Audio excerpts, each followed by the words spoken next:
A bull, a barbed wire fence gate, and a pitchfork would demand all the courage I could pull together back on the farm one day when I was a teenager. Greetings.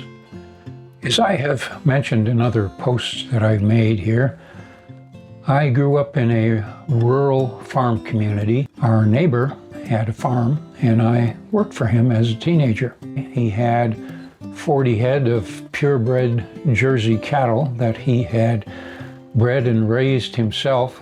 Now this man was like a second father to me. He was a large man, probably about 6'1", and very strong and very capable, very intelligent. But he did have rheumatism and arthritis in his joints, which frequently caused him to have balance issues. He wasn't always the steadiest on his feet.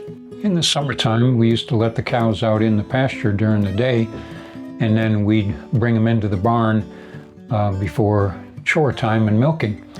So my boss would go out into the pasture and gather up the cattle and drive them into the barn, and then I would be inside the barn and the cows would get up into their stanchions and I would lock them in so they'd be all set for upcoming chores.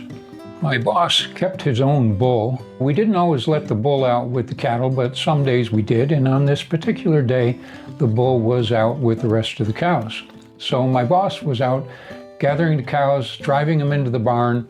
As I was hitching them up in their stanchions, I heard a hollering from out in the barnyard from my boss, and he was sounding pretty panicked, and I didn't know what was going on, so I went down and looked out the end of the barn to see.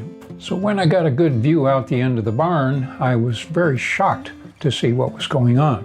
We had a gate that was a barbed wire fence gate, so when you disconnected the gate, it didn't have any structure to it. It would just collapse on the ground, but it was made of strands of barbed wire.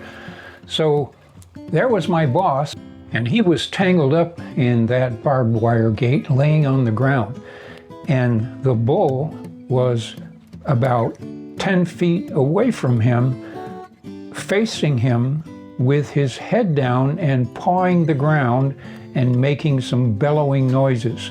And he was about to gore my boss.